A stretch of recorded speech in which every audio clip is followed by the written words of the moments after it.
देखो ध्यान दो बच्चों, जैसे मैंने अभी जो पहला क्वेश्चन करके दिखाया था आपको, इस क्वेश्चन में थोड़ा मैंने चेंजेस कर दिए। अब देखो एक बहुत इंपॉर्टेंट पॉइंट हमको समझना है। देखो क्या है, जैसे कि मान लो हमारा पहला क्वेश्चन, फिर ध्यान से देखो जरा यहाँ पर x equal to Y square, अभी हमने ग्राफ बनाया था। देखो ये ग्राफ बना था Y square equal to X का। दूसरा देखो y equal to X minus two, ये लाइन हमने बनाई थी। देखो ये लाइन ऐसे करके बनी थी, y equal to X minus two line, है ना।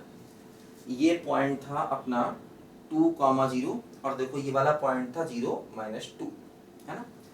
अब देखो मैंने कर दिया y बराबर 0। y बराबर 0 का मतलब क्या हो गया, x एक्सिस, है ना।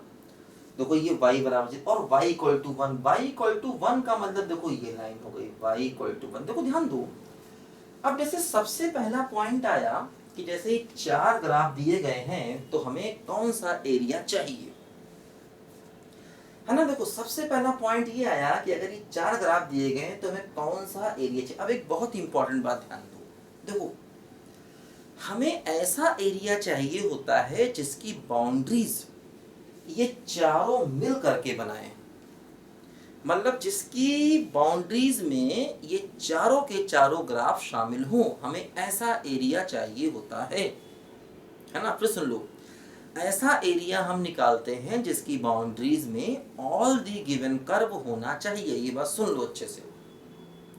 तो यहां पर देखो, जैसे एक फंक्शन ये है वाई स्क्वायर बराबर एक्स, एक फंक्शन वाई बराबर एक्स माइनस टू, लाइन देखो हमारी ये है, और देखो एक फंक्शन ये है y बराबर 0 मतलब x एक्सिस, एक है y बराबर 1 यानी कि x एक्सिस के पहले। देखो ध्यान दो, जिससे ये एक ऐसा एरिया है जिसकी बाउंड्रीज में ये चारों के चारों ग्राफ आ रहे हैं। देखो y बराबर 0 भी आ रहा है, y बराबर 1 भी आ रहा है, ये लाइन भी आ रहा है, और देखो ये पैराबोला भी आ रहा है ना। ये देखो ऐसा एरिया है जिसकी बाउंड्रीज में ये सारे के सारे जो चारों के चारों गिवन कर्व हैं, देखो ये सब के सब आ रहे हैं। तो मतलब ये हमें एरिया चाहिए। देखो हमें ये एरिया नहीं चाहिए क्योंकि देखो इसकी बाउंड्री में 3 चीजें आई, ये एरिया भी नहीं चाहिए, इसकी बाउंड्री में देखो ये 3 चीजें आई, है ना। देखो ये एरिया भी नहीं चाहिए, इसकी बाउंड्री में तीनों चीजें आई, इसकी बाउंड्री में देखो ये 3 चीजें आई। हमें ऐसा एरिया चाहिए इसकी बाउंड्री में चारों ग्राफ आए। ये बात ध्यान रखना, बहुत इंपॉर्टेंट है। कई बार बच्चे गलत सिलेक्शन कर जाते हैं एरिया का, है ना। तो ऐसा एरिया चाहिए है जिसकी बाउंड्री सारे ग्राफ जो दिए गए हैं वो मिलकर के बनाए। अब देखो ध्यान दो, जैसे हम एक कुल मिलाकर के ये एरिया चाहिए। अब देखो ये एरिया निकालने के लिए क्या करोगे, इसको फिर से आप वाई एक्सिस पर देखो। अब देखो जैसे ये राइट वाला ग्राफ, ये लेफ्ट वाला ग्राफ, कहां से कहां, देखो ये 0 है और ये y की वैल्यू 1 है। तो हमें क्या करना है, 0 से लेके 1 तक, यहाँ y की वैल्यू 0 है, यहाँ y की वैल्यू 1। देखो राइट वाले ग्राफ से x1 और लेफ्ट वाले ग्राफ से x2, तो देखो x1 माइनस x2 कर दो और dy कर दो, ध्यान दो, है ना। y की वैल्यू 0, y की वैल्यू 1 में x1 में से x2 को माइनस कर दो, है ना। राइट वाले ग्राफ से लेफ्ट वाला ग्राफ माइनस करोगे तो ये आपको एरिया मिलेगा। देखो यहाँ से x क्या होगा, यहाँ से x हो गया y प्लस 2, तो देखो 0 प्लस से 1, x की वैल्यू हो गई y प्लस 2 और माइनस x2। x2 का मतलब देखो ये फंक्शन, देखो यहाँ से x2 की वैल्यू क्या हो गई, ये हो गया y स्क्वायर, तो माइनस हो गया y स्क्वायर और dy, है ना। x1 का मतलब देखो ये हो गया y प्लस 2 और x2 का मतलब देखो ये हो गया y स्क्वायर। तो देखो इसको जब हम इंटीग्रेट करेंगे और वैल्यू पुट करेंगे तब हमें अपने क्वेश्चन का फाइनल आंसर मिलेगा, ध्यान दो, है ना। राइट वाले फंक्शन से x और माइनस लेफ्ट वाले फंक्शन से x को माइनस करना है, राइट में से लेफ्ट को माइनस करना है। देखो y की वैल्यू 0 से लेकर के 1 तक जानी चाहिए, है ना। तो ये हमारे, तो ध्यान देना ऐसा एरिया लेते हैं जिसमें ऑल दी गिवन कर्व। देखो ध्यान दो, अब जैसे मैंने क्वेश्चन नंबर 4 लिखा है यहाँ पर, जरा इसको देखें ध्यान से।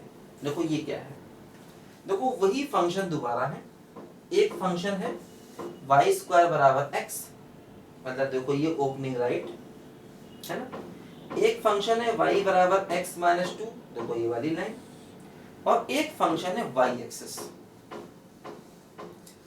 मतलब x बराबर 0। अब देखो ऐसा एरिया लो जिसमें ये 3 ग्राफ आते हैं। देखो जैसे इस एरिया में ये आया x एक्सिस आया, नहीं चाहिए। इसमें ये आया, देखो ये वो एरिया है जिसमें ये तीनों चीजें आ रही हैं जिसकी बात ये कर रहा है। देखो ये पैराबोला आ रहा है, ये लाइन आ रही है, ये y एक्सिस आ रहा है ना। देखो तो कुल मिला के हमें ये वाला एरिया चाहिए, है ना। अब देखो ये एरिया कैसे निकालोगे। अब देखो ध्यान दो, जैसे ये वाला जो पॉइंट है, ये पॉइंट ऑफ इंटरसेक्शन देखना पड़ेगा। अब देखो इस एरिया को निकालने के लिए आप ऊपर वाले ग्राफ में से नीचे वाला ग्राफ माइनस कर दीजिए, इसके प्रोजेक्शन को x एक्सिस पर लीजिए। देखो y एक्सिस पर लेंगे तो दिक्कत हो जाएगी। अब देखो y एक्सिस पर जाएंगे तो एक ग्राफ ये है, एक ग्राफ ये, देखो दो ग्राफ को अलग अलग लेके जोड़ना पड़ेगा, सवाल लंबा हो जाएगा।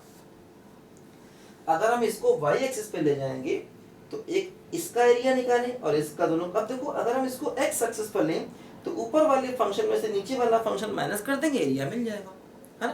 देखो पहले ये पॉइंट देखना पड़ेगा, अभी निकाला था हमने सबसे पहले क्वेश्चन में। इन दोनों का पॉइंट ऑफ इंटरसेक्शन ये 1, -1 आया था। इन दो लाइंस का पॉइंट ऑफ इंटरसेक्शन देखो हमने निकाला था, है ना। ये 1, -1 आया था पॉइंट, है ना। बोलो आया था कि नहीं? हाँ यही आया था, ठीक है। अब देखो क्या करेंगे, ये एरिया हमको चाहिए है तो क्या करेंगे, देखो इंटीग्रेशन। देखो यहाँ पर x की वैल्यू है 0 और इस पर x की वैल्यू है 1, तो 0 से लेके 1 तक।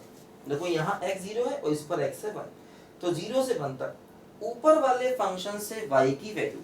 देखो यहाँ से y क्या है, ±√x आएगा, ध्यान दो।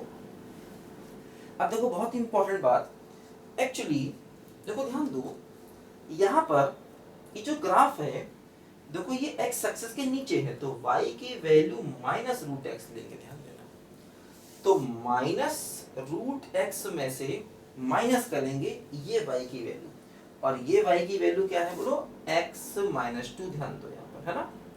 तो हमने क्या किया, देखो यहाँ पर कि ये ऊपर वाला फंक्शन है, इससे y निकाला। अब देखो इससे y जो है वो 2 आया, +-√x। तो एक्चुअली हमें लेना क्या है बोलो, x एक्सिस के नीचे वाला पार्ट लेना है, तो इसलिए y की वैल्यू हमने -√x ले ली। अगर आप गलती से y की वैल्यू √x यहाँ रखोगे ना, सवाल गलत हो जाएगा, ध्यान देना। तो y की वैल्यू हमने इसके लिए -√x ली है और यहाँ से y की वैल्यू हमको मालूम है x-2 है, तो इस y में से ये y माइनस करेंगे, 0 से 1 जाएंगे, इंटीग्रेट करेंगे, आपको एरिया का आंसर मिल जाएगा, ध्यान दो, है ना। तो ऐसे ही हमें ये क्वेश्चन करना है, काफी अच्छा क्वेश्चन है। देखो ये तो एरिया ऐसा सिलेक्शन करते हैं जिसकी बाउंड्रीज में ऑल द गिवन कर्व आ जाए, है ना।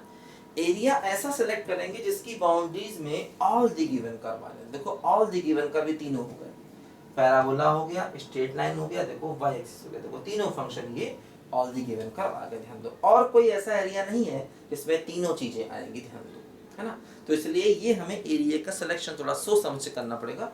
और देखो ऐसे यहाँ से y की 2 वैल्यू आई, अगर हम ऊपर वाला ग्राफ ले रहे होते तो y की पॉजिटिव वैल्यू लेते, नीचे वाला ग्राफ ले रहे हैं इसलिए y की हमने नेगेटिव वैल्यू ली है, ध्यान दो। लिखो जरा बच्चों ध्यान से पहले इसको।